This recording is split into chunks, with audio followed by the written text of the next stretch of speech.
Chapter 17. Empire of Grecia, Alexander's Successors, the Empire Divided. No immediate heir was left by Alexander. Roxana was his legitimate queen, but as yet she had no child. There was indeed a son named Hercules by his mistress Barsine, but he, being not a legitimate heir to the kingdom, could not be seriously considered. There was also an imbecile half-brother to Alexander, named Aridius. As Alexander had given to Perdiccas his signet ring, this gave to that general the precedence in the government and the official charge of affairs. In a council of the army, the cavalry and the horse guards under the leadership of Perdiccas favored a government by a small council of the chief officers until the birth of the expected heir by Roxana. The infantry, on the other hand, at once set up the imbecile Aridius as king. There came near being a desperate battle of the two branches of the army to decide the question thus raised. A compromise was effected by which Aridius was acknowledged by all as king until the expected heir should attain the age at which he might assume the kingly authority. As Aridius was himself incapable, it was essential that there should be a regent, and to this office Perdiccas was chosen. Within 2 or 3 months from this time, Roxana gave birth to a son, who was named Alexander, of course, for his father. The infant was proclaimed king jointly with Aridius, with Perdiccas now guardian of the infant as well as regent of the empire. All this made Perdiccas practically king. The death of Alexander left 36 able generals, most of whom were with the army at Babylon, while others were stationed as governors at pivotal points in the empire. The first act of the new government was an effort to secure the stability of the empire by appointing these generals to be governors of the various provinces or districts, the ablest generals to the most important provinces, of course, each one with full military power in his province or district.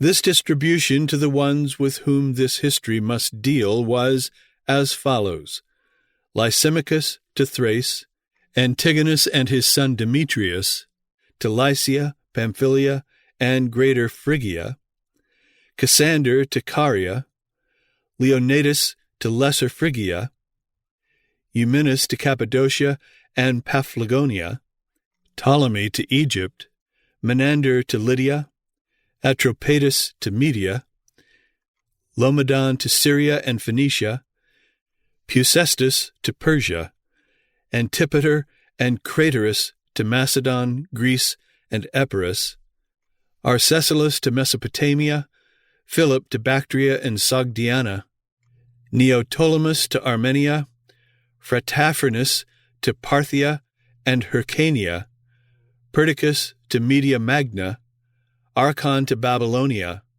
Seleucus was made master general of the cavalry, Pithon, Clitus, Aridius, and Polysperchon were 4 to whom no province was given at first, but who come in later.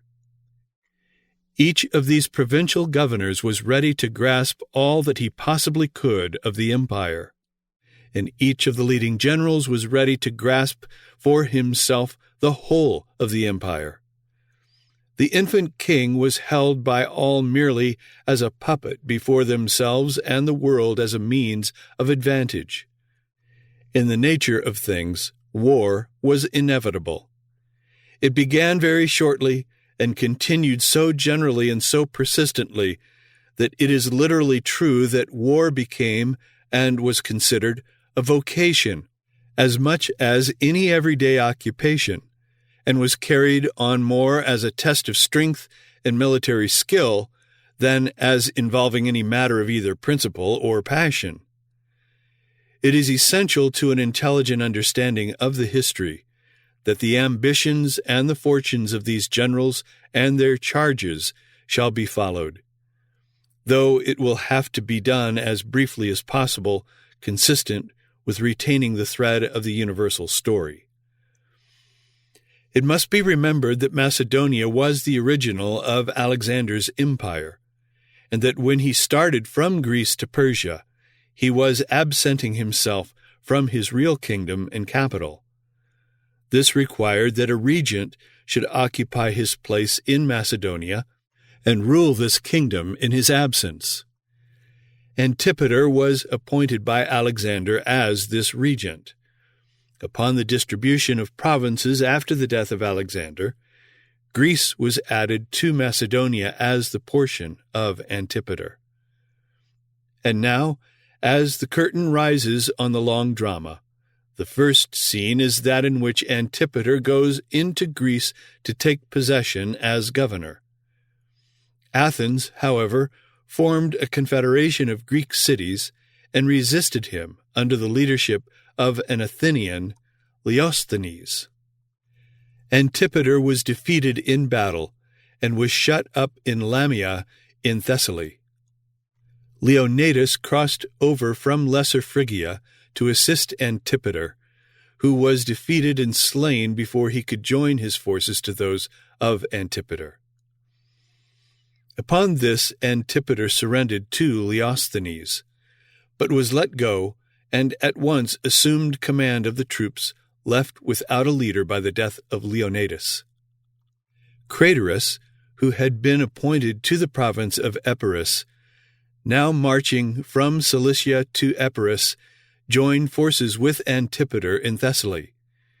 The united army numbered 48,000 men and defeated the Greek allies, who all surrendered. Antipater then went at once to Athens, which also surrendered. Demosthenes fled, but was pursued and overtaken, and rather than surrender to Antipater with the danger of being tortured, he took poison and in a few minutes was dead. October 322 BC. About this time also Craterus married Antipater's daughter Phila.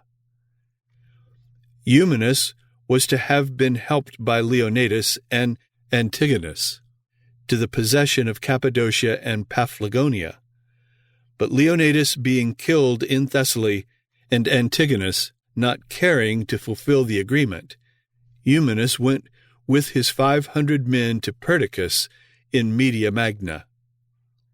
Perdiccas conducted him to Cappadocia, defeated and captured the king of that country, and established Eumenes in the government of the two countries assigned him. Perdiccas then went to Pisidia and Cilicia, and determined to divorce his wife, who was a daughter of Antipater, and take for his wife Cleopatra, the sister of Alexander the Great. Cleopatra was at Sardis, and Perdiccas sent Eumenes to her with his proposition.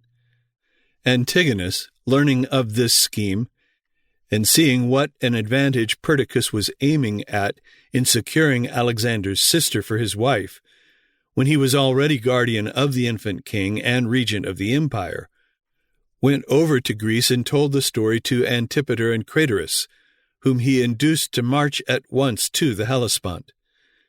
He sent word also to Ptolemy, whom he also enlisted on his side. Perdiccas, learning of this plot against him, sent Eumenes back to Cappadocia with orders to watch Neoptolemus of Armenia. He next sent his troops into Cappadocia. He then held a council of war as to whether he should first march against Antipater and Craterus in Macedonia, or against Ptolemy in Egypt. It was decided that Perdiccas himself should go to Egypt against Ptolemy, while Eumenes should watch Neoptolemus on the one side and Antipater and Craterus on the other.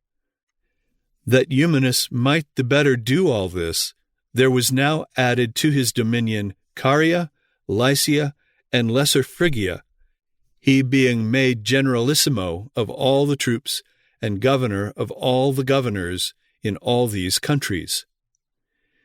Eumenes at once collected an army to meet Antipater and Craterus, who had crossed the Hellespont. They tried by every means to induce Eumenes to desert Perdiccas and join them, but without avail. They did succeed in persuading Alcetus, brother to Perdiccas, to remain neutral, and Neoptolemus really to declare for them. Eumenes defeated Neoptolemus, but Neoptolemus himself, with 300 of his cavalry, escaped to Antipater and Craterus.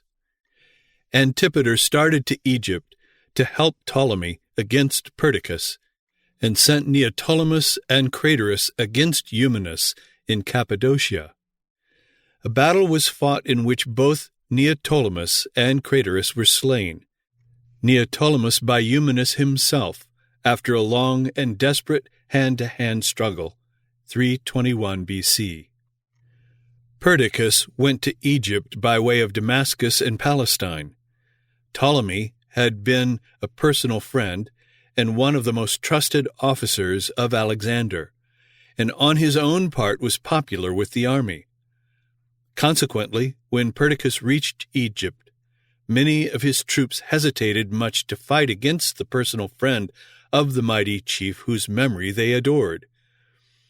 Perdiccas, in forcing them to cross the Nile, caused the drowning of about 2,000 of them, the half of whom were eaten by the crocodiles. This so angered his already sullen army that they broke out into open mutiny, assassinated him, and went over bodily to Ptolemy, BC 321. Thus, already in the brief space of about 2 years, the guardian and regent and 3 of the chief governors came to their death: Perdiccas, Leonidas, Neoptolemus, and Craterus. Ptolemy induced his associates with himself to issue a public decree devoting to destruction Eumenes and 50 other principal men as enemies of the Macedonian state. Python and Aridius were appointed guardians of the infant king and regents of the imbecile king Aridius. They led the army back to Syria and delivered it, with the regency and guardianship, to Antipater, also the decree and the authority to war against Eumenes. Antipater, as regent now, made a new distribution of some of the provinces. To Seleucus was given the province of Babylonia. To Python was given Media, but he was not able to take it. Atropides was too powerful for him and was able to keep Media all his days.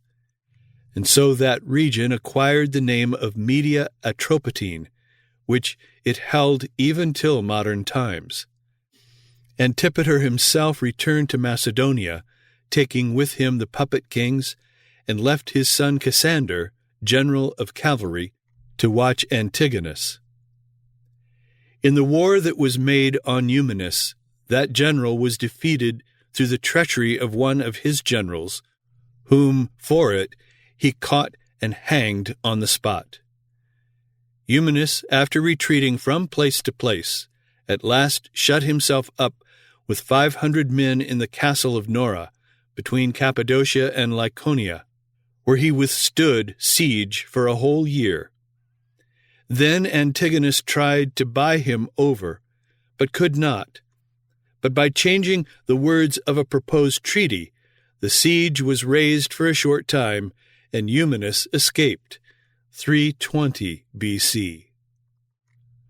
When Antipater had returned to Macedonia, and while Antigonus was engaged against Eumenes, Ptolemy marched out of Egypt and overran Phoenicia and Syria, and on his return carried captive to Egypt about 100,000 Jews. In 319 BC, Antipater was seized of a sickness, of which he died. Before he died, he appointed Polysperchon regent and guardian of the infant and of the imbecile king. The death of Antipater left Antigonus the most powerful commander in the empire. Antigonus knew this and began to assume kingly authority by removing 2 governors, Aridius of Phrygia and Clitus of Lydia. Upon this, Polysperchon, as regent, in the name of the two puppet kings, sent to Eumenes a commission as captain general of Asia Minor, and ordered all available troops to support him against Antigonus. Eumenes first attempted to recover Syria and Phoenicia, but was defeated by the loss of his fleet. Learning this, Antigonus started to attack him wherever he might be found. Eumenes avoided a battle by crossing the Euphrates and marching into Mesopotamia, where he wintered. In the spring, 318 BC, he went on toward Babylonia. Seleucus opposed him at first, but soon let him pass on to Susa, where he was joined by Peucestus and the other governors in that region. Antigonus with his army followed Eumenes to the east, and after a long campaign, Eumenes was defeated by treachery and was delivered to Antigonus, who put him to death. Cassander was the son of Antipater, and was greatly disappointed and supremely jealous when he found that Polysperchon, instead of himself, was made regent, although he was associated with Polysperchon in the regency. From that moment he set himself diligently to work to secure the kingdom of Macedonia and Greece for himself by any means, fair or foul. He took Athens, and indeed secured the support of most of the Greek cities. He appointed as governor of Athens, 317 BC, the Athenian Demetrius Phalereus, who ruled the city 10 years, and so pleased the people that they set up 360 statues to his honor.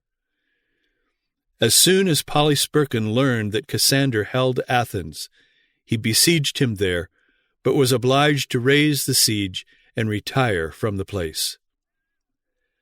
About this time, 317 BC, old Olympias, the mother of Alexander the Great, caused to be murdered the imbecile king Aridaeus and his wife, and also Cassander's brother Nicanor, and about 100 of his friends. She then retired to Pydna with her family, but Cassander followed her to that place, besieged her there, captured her, and put her to death. He then married Thessalonice, sister to Alexander the Great, and shut up Roxana and the young Alexander in the castle of Amphipolis. He next marched into Boeotia against Polysperchon. He gave orders also for the rebuilding of Thebes and the return of the Theban exiles. And in a few years, Thebes became greater and richer than ever before. 8 years had now passed since the death of Alexander, and there were 7 of the principal men dead, and the queen mother Olympias besides. After the death of Eumenes, Antigonus considered himself master of all Asia, and began to destroy all governors who possessed any considerable ability, of whom Pithon was one.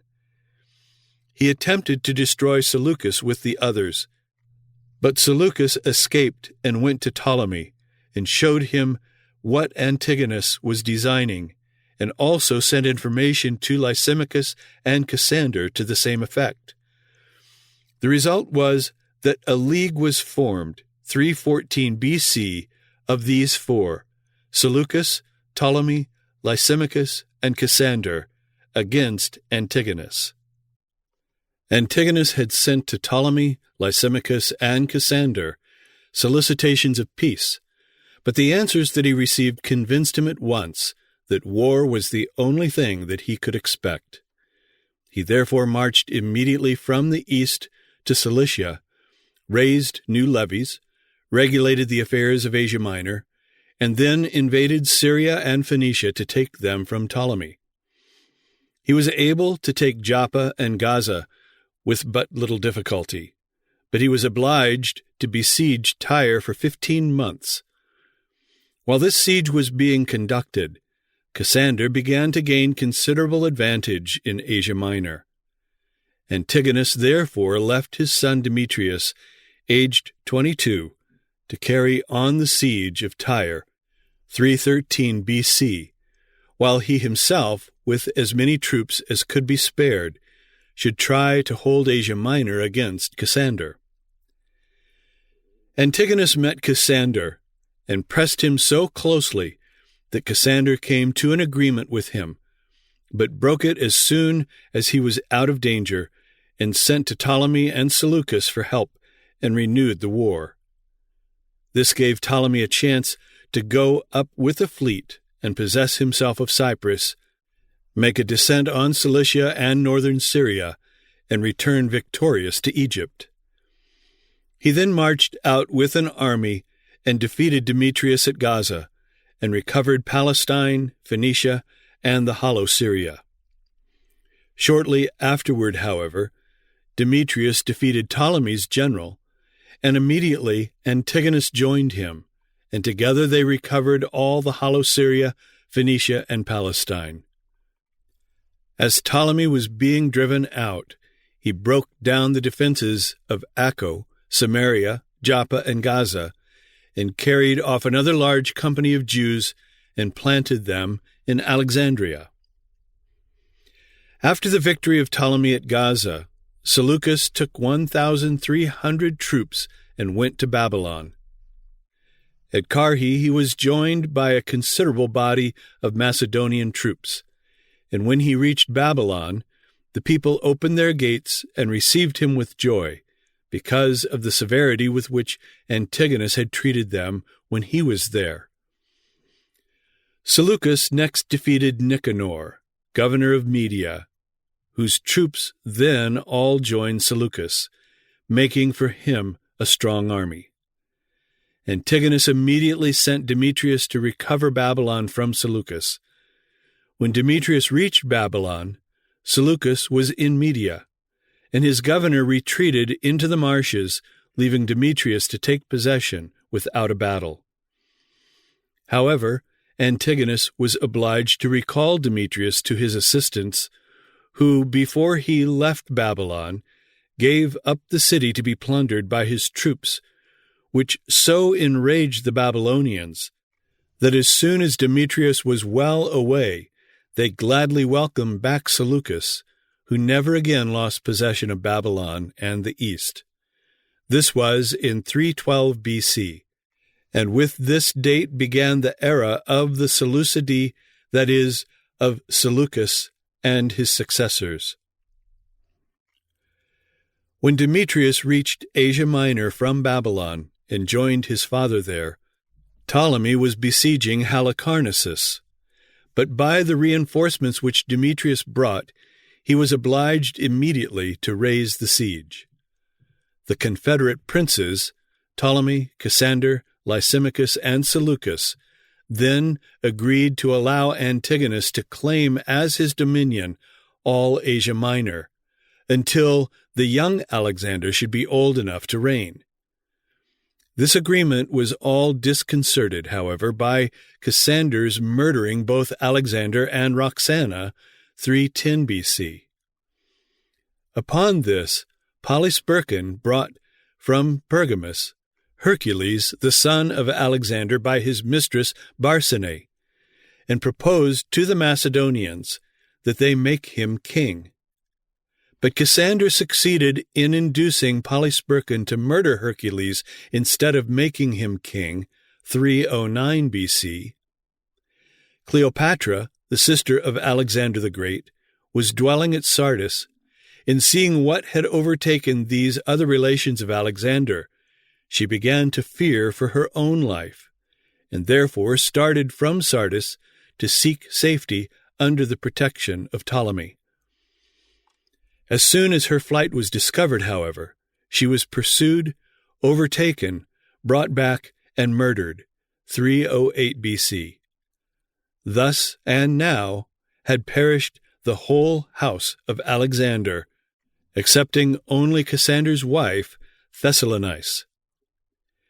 In the year 306 B.C., Demetrius defeated Cassander's forces, invaded Greece, took Athens, and declared it free, a democracy as of old. Demetrius Phalereus, the governor, was allowed to depart to Thebes and afterward to Egypt, to Ptolemy. The inconstant Athenians, out of gratitude for their freedom, conferred upon both Demetrius and Antigonus the title of king, with much other flattering foolishness, and broke down the 360 statues which they had so recently erected in honor of Demetrius Phalereus. Demetrius, with a powerful fleet, made a descent upon Cyprus, which was held by Ptolemy, defeating Ptolemy's forces that defended it. Ptolemy sent out a fleet from Egypt, which was also defeated by Demetrius. Then Ptolemy himself went out with large reinforcements to his fleet, and he likewise was defeated by Demetrius. When Antigonus learned of this great success of Demetrius, he sent to him the kingly crown. Upon hearing of this, the Egyptians proclaimed Ptolemy king. Lysimachus and Seleucus, learning what had been done, each assumed for himself the title of king. Cassander did not on his own part assume the title, but the others, in all their dealings with him, gave it to him and addressed him as king. This he tacitly accepted, and with the others stood as a king. This occurred in the year 305 BC. During this period of the victorious career of Demetrius in Greece, about Cyprus and on the sea, Seleucus carried his power and fixed his authority over all Central Asia from Babylon to the river Indus.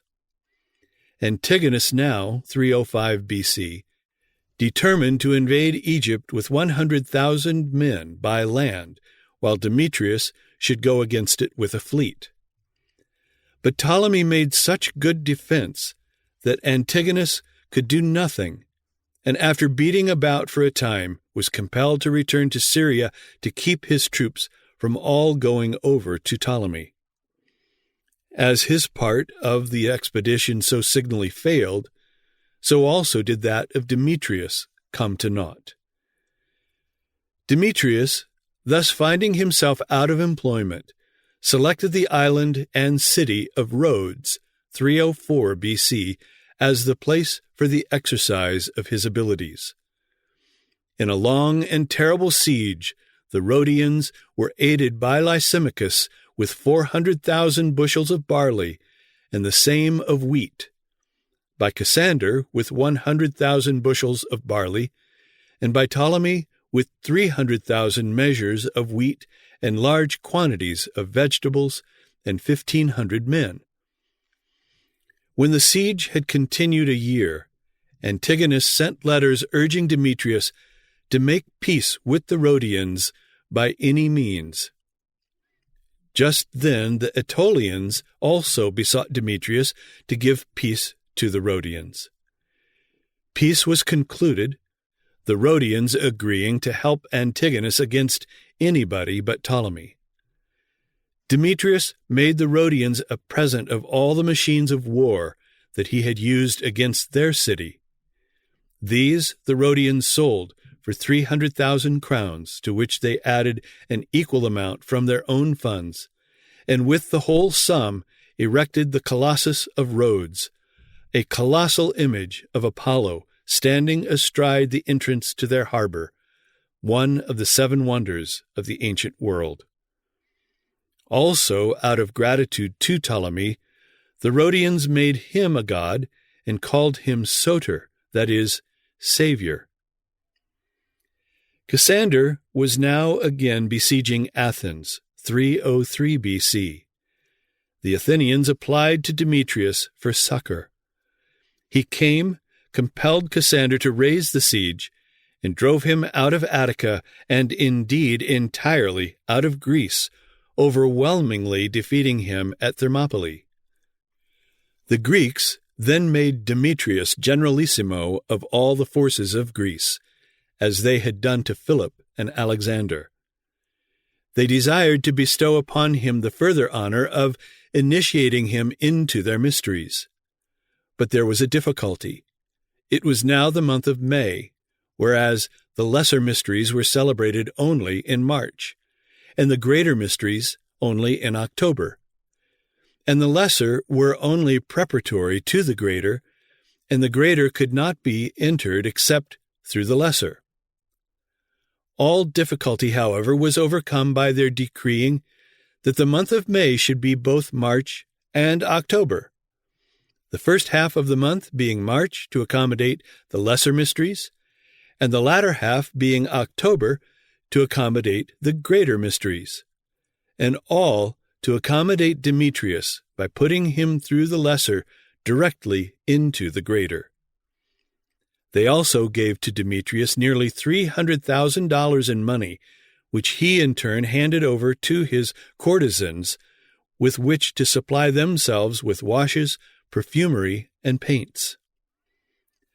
Cassander and Lysimachus now sent ambassadors to Seleucus and Ptolemy to show to them that Antigonus, now that his son Demetrius was become so great, would certainly be content with nothing less than the whole empire, and that therefore it was high time to bring him down. They reported that already, in the language of the court flatterers of Demetrius, Ptolemy was but a captain of a ship, Seleucus a commander of elephants, and Lysimachus a treasurer. The result was that a strict confederacy was formed of these four: Ptolemy, Seleucus, Lysimachus, and Cassander. This was in the year 302 BC. The plan of operations of these four in their confederacy was that Cassander should remain in Europe to hold it against Demetrius, while Lysimachus, Seleucus, and Ptolemy should concentrate their forces in Asia Minor and crush Antigonus. Lysimachus took all the troops that could be spared and crossed the Hellespont into Asia. He led a fine army and soon reduced Phrygia, Lydia, and Lycaonia.